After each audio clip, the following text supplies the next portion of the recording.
Welcome to Talk Cosmos, the show where Sue Rose Minahan and her guests bring you insightful conversations to awaken heart and soul consciousness. Come journey with us exploring the meaningfulness of astrology's energetic cycles and get ready to understand your path in the cosmic roots of the stars.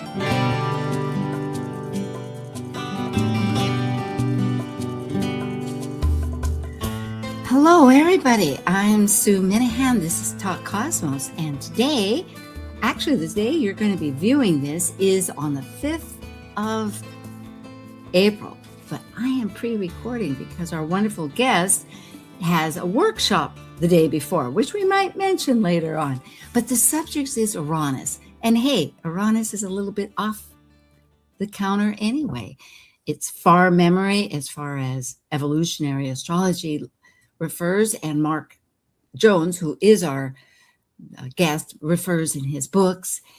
And besides that, it's just awakening. It's individuation. It's like, hello, today, here I am. So let's get started. We're ready. In the first week of the month, Talk Cosmos ignites a conversation exploring planet cycle relationships in a cosmos to understand their archetypal consciousness and meaningfulness for individuals and the collective. Blending world events, mythology, and philosophy, these are the astrologers identifying the deeper impact of the planet's buzzing in our daily lives. I'm Sue Rose Minahan, founder of Talk Cosmos since 2018. I'm an evolutionary astrologer, consultant, speaker, writer, vibrational astrology student, Dwarf Planet University graduate, Kepler Astrology Toastmasters Club charter member. I have a fine arts music degree plus a certificate in jazz. I'm an artist, musician, and certified color energy life coach. Especially, I love mythology and esoteric philosophies. And I'm Dr. Laura Tad. I work as a spiritually oriented psychological astrologer with students and clients around the world. As a counselor, writer, and educator, I love helping people recognize their inner strengths, take advantage of auspicious moments, and navigate times of challenge with greater ease.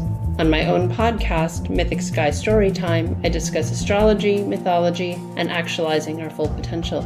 Learn more at mythicsky.com. Plus, a special guest who we will introduce in just a short moment. And as the ancient Hermetic Code reveals, as below, so above. As above, so below.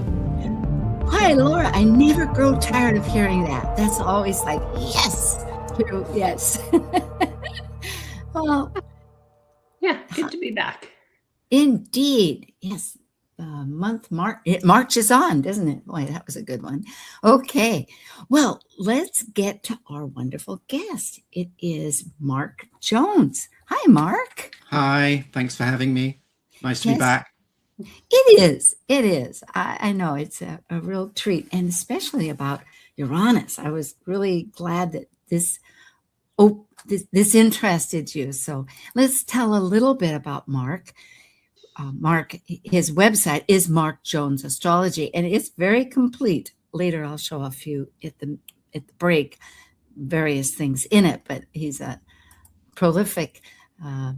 He's an international astrologer and consultant. He's a psychosynthesis therapist and hypnotherapist, an international speaker, workshop classes, and author. Has 3 books, which are the following: Healing the Soul, The Soul Speaks, The Planetary Nodes, and Collective Evolution. And you can reach Mark with the entire, with extras, podcasts, and videos, and all kinds of goodies, and some upcoming events, all at Mark Jones Astrology. And Mark lives in Wales, south part of Wales. So it's a little bit across the water, especially for me. Hi. Hi. Yeah, it's a beautiful part of the world here. Small, beautiful, lots of beautiful natural scenery here in Wales, but very green because it rains so regularly and prolifically. Yeah. Do you have rainbows? Lots of rainbows too, yes? Yeah, the last really major walk I did with my researcher talking about the future, and we'd gone out without proper coats because it looked like a nice day. and we were suddenly being rained on. We turned round and there was the most beautiful double rainbow over the little village of Usk on the River Usk. And it was stunning. And it was just as we were talking about the future and our sort of faith and vision and hope. And suddenly, dripping wet though we were in inappropriate clothes, suddenly the sky rewarded us with this vision. So, yeah. That's splendid. Really, it's a miraculous thing. Rainbow. Truly. Well, good. You just transported me. That was, yes. Okay. To Uranus. It's a strange planet on its side, going backwards.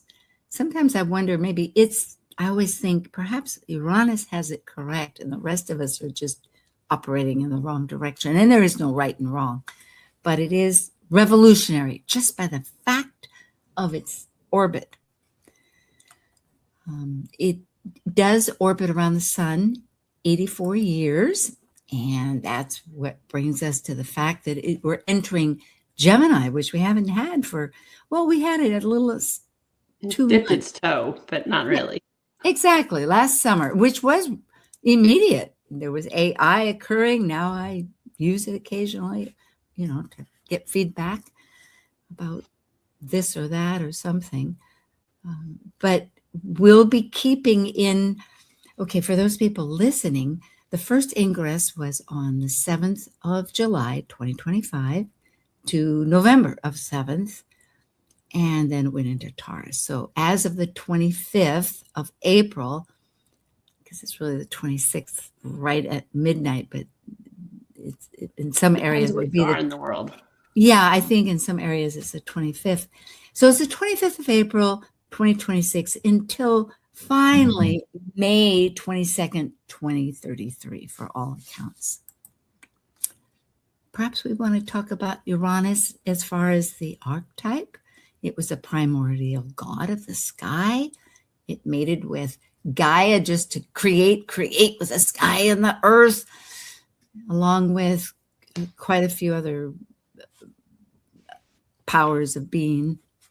Laura, you have a thought? I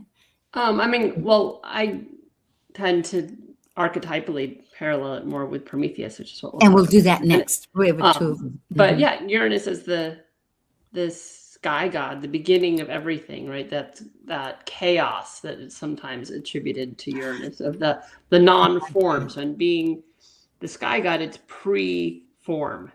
It's the lacks the structure that we get with his son Saturn, right? In response to that, similar to how every sign is in response to the previous one, right? Saturn's and the chaos of his father leads to the hyper organized Saturn. Yes, time. There is time. It isn't just a so it's myriad Saturn thing that goes doesn't by. exist yet, so Yeah. time, linear time anyway. Mm-hmm. It's prior to that, Right. as an archetype, and so there is a unstable energy that Uranus brings in because it lacks that stability that is Saturnian, that doesn't That's a come good in. word. Yeah. What I also consider is the fact that in mythology there were children afterwards, along with that time that began with his son Saturn, the next planet in, saying, okay, we're going to and I think some of in astrology, there was also go ahead. Let's go on. Anyway, the other things happened, unless Mark, you had Prometheus. But I was going to say, though, I think a little bit about Venus, because it is interesting that along with it came that desire, because a lot with free will, which has to do perhaps with Prometheus, or is the fact that our desire constitutes what manifests. How are we truly feeling? It isn't just, I think I'm going to have a unicorn tomorrow, but it's how it's integrated in that sense of embodiment of desire. So it's part of our I think heritage. part of it, I see it as responsive, right? I sometimes with clients talk about Uranus can be like a riptide. And if you are caught in a riptide, you have to swim sideways to get out of it. You will die of exhaustion trying to swim to the shore straight ahead. So that's that coming at things at an angle, having to do it a little differently, having to be inventive in how we approach things. It's quite shocking that, though, isn't it? I mean, that actually happened to me in Greece in my 20s, and I was a strong swimmer, and I have never felt anything like it. I mean, I would have just not made it. So I kind of went like half a mile off course and just trudged back along the other beaches in the road, because you could only swim at an angle. Yeah. Otherwise you were kind of doomed. And that fascinated me, the visceral kind of survival thing that kicked in when I realized that, and how quickly I started adapting and just accepting the fact that, you know, just in my trunks, I'd be walking along this unknown part of road. Right. But I was just like, that doesn't matter, frankly, compared to this. Yeah. Yeah. Yeah. Quite a profound image, isn't it? And this sort of shock of desire, I mean, Prometheus, it's a kind of desire, isn't it, to sort serve humanity, to illuminate them, to warm them, to cultivate literally culture. The fireside is where people gather and start to form cultural narratives, look at the sky, you know, start to talk about astrology or the stories of the shapes in the sky. And yet it comes at this kind of shocking cost, doesn't it, in the hierarchy of the gods. You know, we talked about Uranus, and then there's the sun Saturn, and then there's Zeus, Jupiter, the son of Saturn, this strange lineage, often, you know, killing the father, or, you know, trying to escape the clutches of that institution. And of course, Zeus is, yeah, exactly. Zeus is enormously punishing of Prometheus. There's a kind of tragic limitation, isn't there, even inside Prometheus's enormous act of cultivation or enlightening, literally enlightening act. It does seem to me too, looking at that with the liver, I mean, the mythology of Zeus becoming the eagle of the great, and then coming and eating the liver daily, because in some metaphysical health, the liver represents grief. And I've often thought that there is this profound, it's one of the hidden, or it's not hidden, because I know with Uranus we bring up the idea of the trauma, but it is part of the nature of life that it hasn't been all roses, you know, there's thorns along the way. And well, and in some situations and in some cultures and individual and collective situations that people find themselves in, standing out in a dysfunctional family is not necessarily something you feel rewarded for, is it? It's not like, oh, let's put your pretty picture, or, you know, Jane just did a wonderful dance and the family are all clapping and showering love. In a dysfunctional family, being exposed for your individuality or standing out might be punitive. And we see this culturally in a variety of contexts too. There's a cost to individuation sometimes, isn't there? The existing social group doesn't understand your stance.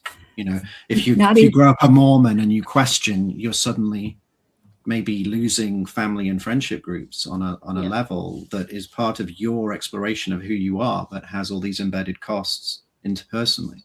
And I think linked with that, because it took me a little while, because initially in studying astrology, I hadn't come upon EA. EA found me, and a little over about 15 years ago. But that idea, originally Uranus being like, oh, it's about our uniqueness and our individuation. Like, how is that also trauma?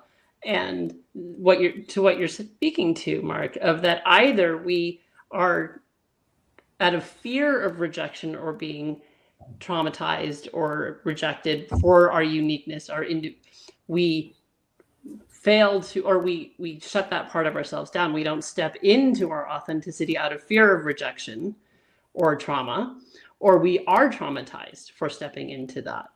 And that then, you know, there can be past life memory of, oh, well, I was persecuted for being my unique self prior, so I'll just pretend and wear a costume that feels ill-fitting because that feels a false sense of safety, which also creates trauma. I also understood asking as well, because I was gravitated towards EA, which folks, that's what we call Evolutionary Astrology, is a little acronym. And I was curious, like, well, okay, where does the trauma come in? However, when I think of that planet, and as has been described, changes happen, lightning. It's like you see it today, you see the whole thing and it's gone. But the change in life, some ruler comes in and sweeps over your country, your nation, your village, your home, and you have no longer your family or your ways of being. The quickness of change, or Future Shock, the book, you don't keep in step with the changes. There can be this shock and this grief, and that is also linear as far as embedded memory of families and whatnot. I mean, I think of the literal lightning bolt example of, I think his name was Tony Sikoria, and he's literally hit by lightning in a phone box making a call, and luckily the person so it shows how long ago it was that it's a phone box, but the person stood next to the phone box waiting to make the next call just happened to be a paramedic and saved his life from a literal lightning strike. And in the aftermath of that, Tony started to hear music in his inner mind, his contemplative inner life, and he started changing his career and composing classical music. But these enormous changes, literally being inspired from within in some sort of like Mozart-induced lightning move. I'm not saying necessarily at the same talent level, but the same internal hearing process. There were problems in his marriage then. It ultimately cost him relationships. It was such a radical, shocking life change and some kind of actual inner shift. So even the most inspirational narratives, because surely being struck by lightning and suddenly being able to hear music is kind of wild, can have these strange hidden costs. Because, just think about it in personal growth.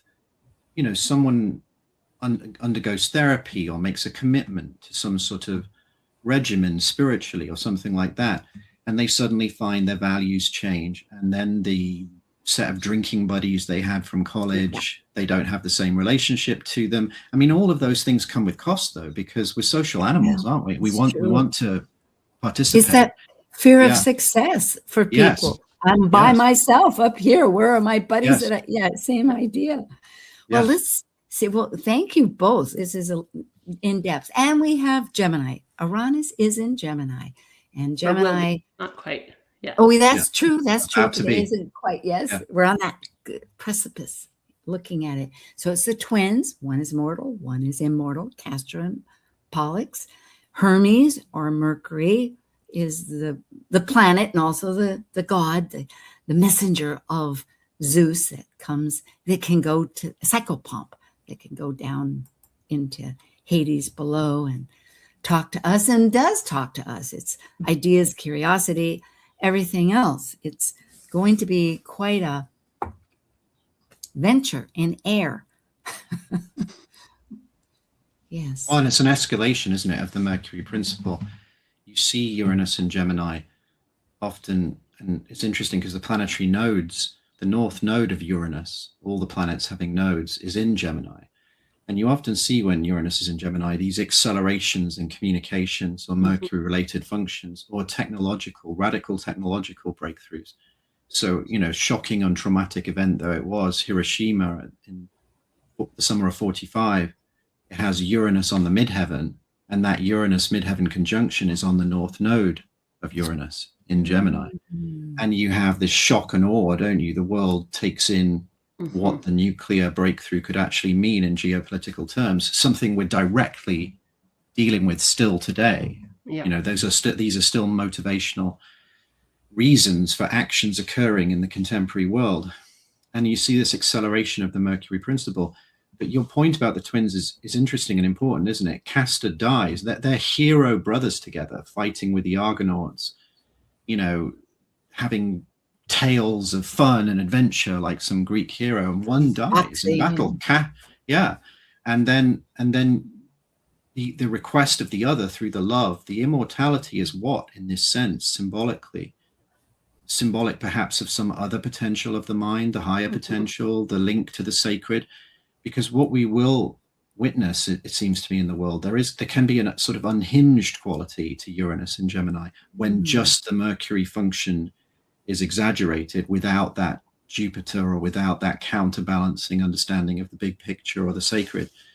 And as we were talking or just mentioned briefly before, AI does seem to be the current vogue. And, you know, Uranus having gone into Gemini last year for a few months and come back again, and maybe it being in late degree Taurus is good to assess the values of where it appears to be headed. Well, large language models seem to have exploded on the world, don't they? And if that's not the ultimate embodiment of the sort of innovative exaggeration of Mercury, I don't know what it is. It has literally raided the great literature and bodies of work in the world in order to analyze it algorithmically. And the scale of the data might shock people. I mean, it was enough that Google that has Google Books wasn't enough for Google Gemini. They had to buy access to other data sources, because even the entirety of Google Books wasn't enough for a large language model to learn. So we're talking this mass raid of the pre-existing intellectual property, if you like, of humanity over generations to produce these syntactical and grammatical and conceptual shifts and responses to it. But it's new and innovative in the sense of the correlation, which is incredible, but it is raiding pre-existing human cultural embodied effort. It's not out of nowhere. It's not a rabbit out of a hat in that sense. It just reminded of course, to me, the greatest tragedy was the burning of Alexandria, the library. And not that this is the whole library, but it is some kind of a touchstone of it, although there are other libraries and I guess, but still there's that idea. And I don't know at best, but it is incredible, some of the information. I look for long cycles, like I was looking at Saturn and Neptune, and it turns out that there's this huge 6,400 year cycle that it has that I couldn't find with my data. And whether that, and I hope that is, it seems to be evident. Mercury, and I'm reminded too that Mercury and Uranus are octaves, or at least considered to be. Yes. And Mercury was the first, or Gemini was the first ruler of astrology. Well, that octave point is interesting, because you could say you would contrast in the mutable cross Mercury ruling Gemini and Virgo, and then Jupiter, Sagittarius, and Pisces on some level. So Jupiter would be the normal kind of expansive polarity to Mercury, in the sense of, you know, the larger faith or vision, that the data you're collecting. You could say Mercury in Gemini is raw data. Mercury in Virgo is the discrimination, how to use the data. And the discrimination in Virgo is based on what? Sagittarius, Jupiterian principles. You know, why would I need this data? What worldview does it fit into? But Uranus in Rudyard's concept was the higher octave of Mercury. And Rudyard's much more radical at that point. He's like, higher octave does not mean the same thing, just operating on a slightly higher level. He pointed to a radicalism in that Uranus, if you like, is some sort of non-local or non-linear field of information, and that Mercury is the specific localized conceptual data bits within that. It's an interesting terrain, because, I mean, I don't know about you guys, but I wonder sometimes if people have caught up with how their television works, never mind their laptop or their smartphone. So the idea that we're psychologically ready for these degrees of accelerated innovation is deeply questionable. And we're only going to see this acceleration increase, aren't we, over the next 7 or 8 years? I mean, I think that's the cat's already out of the bag. It's already happening, isn't it? And you're seeing it in warfare too, the use of AI to program multiple drone strikes. We're seeing the radical decentralization of drone use in warfare, mainly being perfected by the Ukrainians in the Russia-Ukraine conflict, impacting this current conflict, that even large-scale military power struggles to stand up to the relatively cheap and effective use of remote-controlled drones to explosively target ships, for example. And so you have the might of the Russian Navy, you know, mainly stuck at port because of Ukrainian successful drone strikes. And this is all in the similar thing. They're all programmed now, multiple drones, using AI to keep the drones in tandem and then make localized movements at the end to avoid missile strikes that would defend against them. So AI is already real world impacting, isn't it? And we've already heard the tragic stories of people who fell in love with their AI, or young people whose AI helped them plan their suicide and write a suicide note. I mean, it's tragic in that sense. They have bars where you can go and date your AI avatar. They sit there. I was just shocked it was on TV. I thought, oh my God. Well, and this is the ultimate Gemini distortion, isn't it? Which is something like all we are words, or all people are objects in space. There's no sense of presence at that point. There's no sense of the radical embodiment. Yes. Yeah. Or the power of the human heart, or the real presence contained inside you, your uniqueness as a human. And instead, just because AI tells you effectively a version of what you want to hear, because it's very interesting in large language model programming with individuals, it goes through a sycophancy phase, because AI is programmed to get you to say as much to it as possible so it can learn more rapidly and effectively. And the sycophancy phase is effectively telling you everything you want to hear, so you'll keep talking to it. And then people are so vulnerable right now, and so lost, and they seem so decentered on some level. There's been such a loss of essence or sense of the human soul that people are vulnerable in that sycophancy phase to thinking, oh, this is my true friend manifesting through, this large language model. And it's not, is it? It's not a real presence. It's a weird, innovative adaptation to past real presences. I'm kind of thinking when you're a baby or a child, it's sent. Well, I'm not to get that could go into wrong morphs and stuff, because I'm thinking of the acceptance. But I think it's more than that. Forget that idea, but the idea that we're trained just with schooling general to listen and repeat, and therefore and innovate on it's time for a break. Oh my goodness, how could that be? This is so much fun. Well, we're going to do that in just a moment, and we won't go into the 84, but there were different years, folks, and you can look here to see a little bit about because it wasn't all gloom and doom. There are quite a few amazing things. There's the good and the bad, just like we were saying. Well, and I do think it's important, because it's easy to tip into the dystopian narrative right now. But to, particularly thinking like, oh, well, it was World War II, and it was the Revolutionary War, and it was in the US, and the Civil War in the US. Yes, it was true, but there was also revolutionary language. It was a declaration of independence that kicked off the Revolutionary War. That's, to me, this Uranus Gemini is revolutionary language, because I don't think of either archetype as particularly warmongering. No, and that was you have to think that for many people across the world, the foundation of the United States and what it represented for many centuries was a high point in a sort of potential freedom, religious and other personal freedoms. Religious, political, we can't really comprehend how radical of a statement it was to split from England. Yeah, I won't go on about how you guys just didn't want to pay the taxes and just annoying renegades. I won't take that stance, because it's not really true, is it? It was a profound moment in the history of Western civilization, wasn't it? And America stood for a long time, and still stands to some extent as a symbol of that potential for creativity and freedom at its best. Hope. Yeah. We hope. That's, I guess, yes.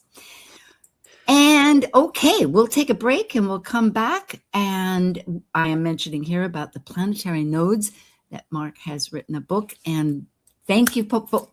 Tune right back. We have lots more. Thanks.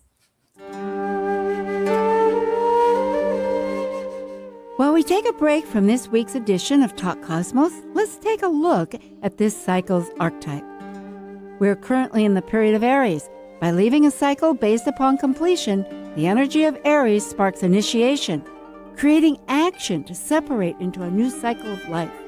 It's a fire sign, which means it will involve great emotion. And because separation may create resistance, it also takes great courage to break away to new ways of becoming. Talk Cosmos ignites insightful conversations to awaken heart and soul consciousness with hour-long programs every Sunday at 1 p.m. Pacific on KKNW. Also available to watch live on the Talk Cosmos YouTube channel and Facebook page. While you're there, make sure you click their like and subscribe buttons so you get the full Talk Cosmos experience.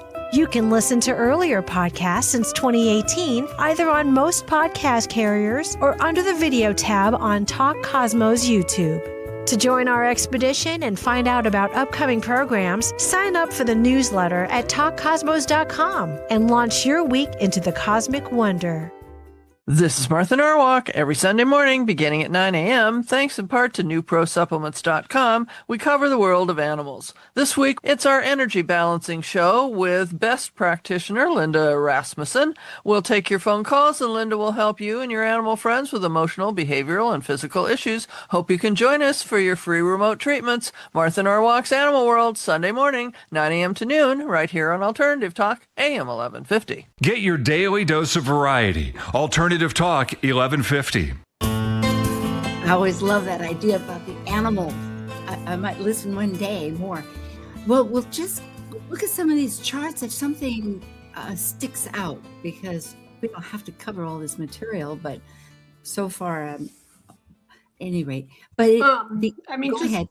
Briefly, because we touched on Venus a little bit just in the mythology of Uranus, and it's interesting that they're conjunct in this ingress, right? And so part of that mythology is being lived into in the coming weeks, when this week, in late April, just shy of a month from now, so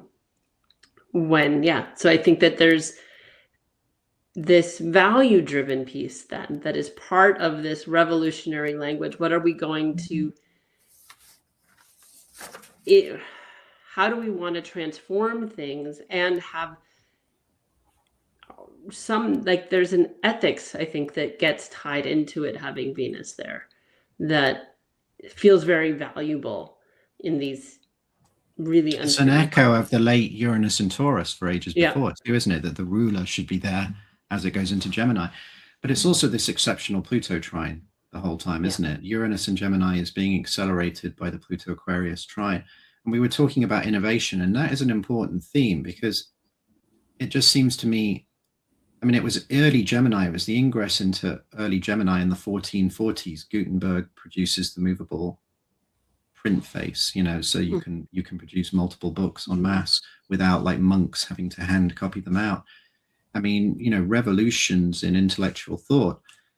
You could argue, and certainly this has been argued in a book called The Gutenberg Parenthesis, that era is being foreclosed in this current innovation, that we've gone from the era of reading and the internal voice that's produced by having to read words and then sort of picture them in your mind, or something like that. If you pick up Pride and Prejudice or something, you're reading it, but you're creating the imagination, your image of Mr. Darcy or whomever, right? And it's they argue that might be over now, that we're witnessing with the evolution of screens, of podcasts, that the era of the kind of narrative literate voice that began with Gutenberg in the 15th century under a Uranus Gemini, Uranus late Taurus into Gemini, he's actually developing the type. And I think there's a point to this. I don't want to just bemoan that. There is clearly a loss, by the way, if people stop reading altogether, which is the current trajectory, is that less and less people read substantive books. But although there is the innovative thing of Substack and other, long format podcasts and other ways of accessing information, I don't think we need to be too conservative dad scared of that necessarily. But we also have to note that is a big shift, isn't it? From a longer format book that you read on your own and you create the internal world in response to it. Me as a kid reading Lord of the Rings or something and it taking forever and, thinking Gandalf's dead for a whole week and being really upset about it. That is, that's changing. That's really changing. And it's part innovation, but we also have to be careful. We have to note the potential loss, and some people have to stand for maintaining that, because the danger of some of the tech is quite simple, isn't it? It's monstrously profound tech, You know, most people have more power in their cell phone than in the Apollo mission rockets had in totality. And yet we're playing whatever, you know, Angry Birds or Tetris, or just, you know, doom scrolling or flicking through social media or whatever. It doesn't necessarily mean more profound engagement. And that's what we have to watch. This short form, you know, YouTube shorts, Facebook, Instagram shorts, and the sort of ADD kind of phenomena of that is a very Uranus Gemini kind of concern, isn't it? Like, what happens to deeper, longer engagement? I'm thinking, yes, the stories ever since time, you know, we've learned auditory, and I know why that we have all the mythology, and the mythology also had so many other contexts. It related, and it was from learned down to people that weren't learned, but it was that imagination. And I'm thinking too, what promotes imagination sometimes is knowing, perhaps as language changes, we need better verbiage, better language and words in order to hint, to connect thoughts and whatnot. But now we're moving into the vast range of emoticons, aren't we, as the kind of response, or the classic thumbs up, which I overuse when people message me. Yeah, I wish they had a new one. I go like, you know, maybe. And my daughter, who's 7, you know, and is a child of this, I mean, she likes nothing more than to just choose about 50 emoticons to send, like Nana or something on WhatsApp, as some expression of her love. But that is so much like flipping way back with our petroglyphs and everything. In fact, we live in such a symbolic life. You know, they have the big cross about this, or you go to the restrooms and they got the little skirt or the legs. You know, we think, in fact, it's hard to really connect sometimes what a person's really saying, because maybe you're not cued into that. Well, and that's part of the loss with language, right? That I just read Hamnet, which, you know, has become this huge film. But the author of the book, her use and grasp of language to describe grief is so phenomenal. And it's like, you lose that when it's, you know, a quick text. When it's that's like that, it makes me want to know, because I was like, I don't know how, if you haven't experienced huge loss, you find the language to describe what she describes, because the book's about the death of Shakespeare's son. You describe. You need context for symbols. The signs can revolutionize, but if they become too unhinged from a lack of embedded human context, then people will start to become giddy. We see this kind of like modern dizziness accompanied by a certain existential fragility about life, because, you know, there is a need for humans to like have genuine in-person community. There is a need for humans to embed themselves and appreciate the natural world that they're a part of. Too much sign without enough link to the embedded world becomes dangerous to humanity. It seems to me it skews them a certain way. And we have to watch for that tendency under this huge acceleration of Uranus and Gemini, trine Pluto and Aquarius. The shift here that some people see a concern around transhumanism, the shift to get off the planet and find Mars, or, you know, wreck one world and go to another. You have to look at the shadow of that, which is, you know, the rejection of the embodied environment we're already in, the natural world. The externalization of everything rather than the internalization, like the buck stops here with oneself, is the old adage, but it is so true. I know myself, I was just thinking, oh boy, I was going to take a trip and leave and blah, blah, blah. And I was getting all excited, which we don't much from Hawaii here. But I realized, no, what I needed to do was revamp where I live. And this seems, I realized the constant theme, and it was more symbolic. It was really internal. And I hopefully, because of communication, will help people understand. Perhaps it is that new language on one-to-one, if we really can stay connected with people, which of course we rely on, like this internet. We have 3, you know, East Coast, Hawaii, and Britain right here, Wales. I know. It's a miracle that we can even talk in this way. It's a miracle. And we can't knock that. We just have to watch. And I guess you saw this in the tech world itself, didn't you? You saw this almost hippie optimism to begin with. You know, we're going to connect the world, Oh, and this yeah. whole like, don't be evil, and we're going to do this amazing thing with no advertising. And then surprise, surprise, a few years later, when there was audience capture, the sponsorship and the advertising kicks in. Yeah. You know, I guess we're naive if we think in this world that people aren't going to make money or trade. I mean, Gemini has its roots, doesn't it? And the Silk Route, and even the hands, the kind of bartering and the kind of baksheesh, Oh, you know, this for you here, this for me here, the mercantile process. And it's a natural part of the human world, but we have to be careful that this does not become a cynical manipulation of the human natural desire to connect. We need to have, yes, it is. And it's a challenge here, as gifted as it is, but because one-to-one is really a great experience. But I am thinking just of us, of like-minded, for instance, to counterbalance and remind ourselves and others of that, to keep the values of Venus or whatever. Well, you mentioned astrology with Mercury, and obviously astrology can also be linked to Uranus. And the astrology community seems to have thrived with this, because if you think about it, in a more embedded cultural world in, say, the 60s, 70s, or 80s, unless you're in a massive center like London, New York, whatever, you know, there weren't enough people with a specialized interest in astrology to gather in big groups outside of the most rare occasion. Whereas when you open it up like this, when you decentralize the way of communication, previously fringe groups like astrologers are actually coming out in droves. I mean, astrology is flourishing in the world, isn't it? And it's in a very empowered place, because when people are allowed free range interest and they can come out of their relative isolation, they might not know people in the immediate 10 or 15 miles around their house, but they connect online and suddenly all these people are networking. It's incredibly exciting. I mean, it's been a beautiful thing to be a part of. The people I've met through this world. Yeah. It's changing neighborhoods. The research that we can do as astrologers with technology, right? It's like, so I was looking to see with this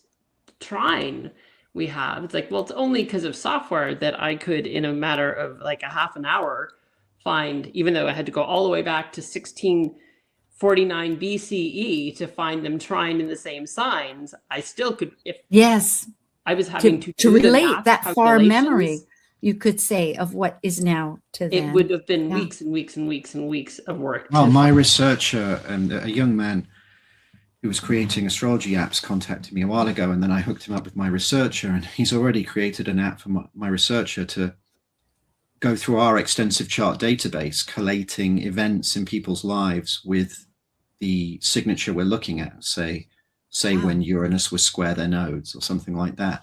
And we're producing. So what we found is, using certain forms of large language model, is that they can be very creative if you give them a big input of your unique voice to begin with. We feed them the entire transcript of a book, or, you know, tens and tens of hours of me lecturing on certain subjects. We feed that to them and then ask it to look at that. And so the apps that can aid astrological research, AI looking at material you've already done, so you're imprinting your unique perspective already and then looking at it to create structures or responses.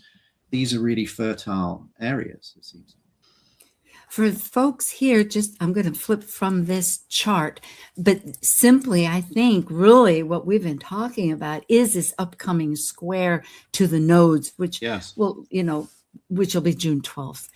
But there's also a Uranus-Pluto cycle, not to go too much with it, but it really is an activation from the conjunction in 1965 and 66, when it was in the middle of Virgo, and then it squared about 10 years ago between 2012 to 15 with when Uranus was in Aries and Pluto was in Capricorn. And that was multiple times, 7 times. That's rather incredible, because often it's 5. So it was really knocking the doorbell going, hey, folks, wake up. And now we're going to go into this trine. So looking from that, it's beginning this summer, twice this year, on the 18th of July and then the 29th of November. And then it'll be systematically in the following year and the year after that. And there's a couple of charts. I don't know, there's other material to think about, but it will be people can look at these to see, because it is, again, that tremendous archetype. And we can just talk about Uranus and Pluto, but we have a bit that transformational energy that's does both. It goes down deep and it goes wide, I think, at the same time, and high. So maybe, go ahead. Did you have a thought? Go ahead. That Uranus Pluto in Virgo in the 60s seems such an important signature, doesn't it? In tracking a whole series of things, from the origins of the kind of environmental movement, and even that phrase indicates to some extent our disembodiment from the natural world, that we would even talk about it in that way, but it was an important impulse. And the 60s, the project of the 60s, that I think would be passionate and important to a number of astrologers, certainly, and people of an alternative life viewpoint. But we also have to be quite sober, don't we? Because the Uranus square that you talked about, the 2012, I mean, many uprisings from your Arab Springs and other movements in the world did not work out super well. We're not like hippie fantasies of overcoming the military man or something, right? The world is not a simple place. Humanity is not in a simple place. And real power structures and geopolitical, say, selfish interests have not been easily replaced in this world. And even the kind of transition of the tech industry itself from a more utopian vision to more pragmatic financial buccaneering moves indicates that. I think there was an aspect of the hippie movement, without critiquing it excessively, which was deeply spiritually naive. And we've had the long sobering reality of having to come to terms with that. And it's important to have that sobering and disillusioning reality, Saturn-Neptune conjunction. It's important to see through some of the dreams, because I guess if you're a true hippie, and I feel like I am without having even been born in that period, you care about the love spiritually, or the spiritual hope and potential of humanity, more than you care about the specific dreams of people in the 60s who might have been slightly playing around with it in the Woodstock era for a period of time, and then change direction in the 1980s. Yes, indeed. Not to be too cynical, but I think a lot of people did do that. Oh, absolutely. Yeah. It was a peer thing that later, amazingly, I remember my friends that would march down the freeway in Seattle, which I wasn't living there at the time. I was working 9 to 5, 5 days a week. And later they were just as square as you could be. Yes. Well, that's another good point you make. For the vast majority of people, my parents were around there, and they had Beatles and Stones records and Beach Boys records, thank God, because that was a huge gift to my childhood, and Simon and Garfunkel and the like. But they weren't hippie. They noticed it like you notice a distant social phenomena. But I mean, it was fairly small number of people in the end in Britain, in swinging London, or in the Haight-Ashbury of the summer of 67. In the end, it was a relatively small number of people. And I don't think larger forces in humanity shift that easily necessarily. So there's a kind of thing I would say where, like, it seems to me we have to radically innovate as creative, psychological, spiritual warriors, for want of a better phrase. You have to become quite committed and quite dedicated in certain areas of life. There isn't just simply a simple feel-good answer to lots of these dilemmas that humanity is facing, and one has to do quite a substantive kind of inner focus work to stay with some of the bigger important themes, it seems to me, of wanting to live a true life. Neptune has a great deal about this. There's a whole nother subject, having studied somewhat with Maurice Fernandez, who wrote his book. But the most interesting facet that is that whole takeaway is that book applies the same concept of Kubler-Ross of grief. That there are the 5 stages of denial. Yeah. And here it is where the innocence of Neptune, that thinks everything is rosy, suddenly you get stung by a bee, or something happens that changes, and there's this whole layer of deep not catharsis, but of metamorphosis, you could say, of your whole aware of truth, a final truth that comes out. So, I'm going to jump and just do what we usually do for the halftime, but we'll whiz right by. Laura, we won't really say much. Sure. because it's just a little identification for folks to realize who I'm talking to. Mark Jones of Mark Jones Astrology and Dr. Laura Tad of Mythic Sky. And Mark has his 3 books, Healing the Soul, Planetary Nodes, and Collective Evolution, and The Soul Speaks. And again, if you go on his site, you will see that coming up, he's involved in 2 events. One's going to be in Dublin. So if you want to get ready in September, maybe go from UAC to Europe. It'll be, or if you're in Europe, however, but check it out. And then 2, there's courses, always a lot of courses and free material. It's quite marvelous. It's a real treasure trove, you could say, of resources. Now, Laura, Mythic Sky Astrology, which is mythicsky.com, has her story time and a podcast, which about to create material that has a book that Laura is going to be writing. And also now it's online, her Cosmic Conversations, which is once a month.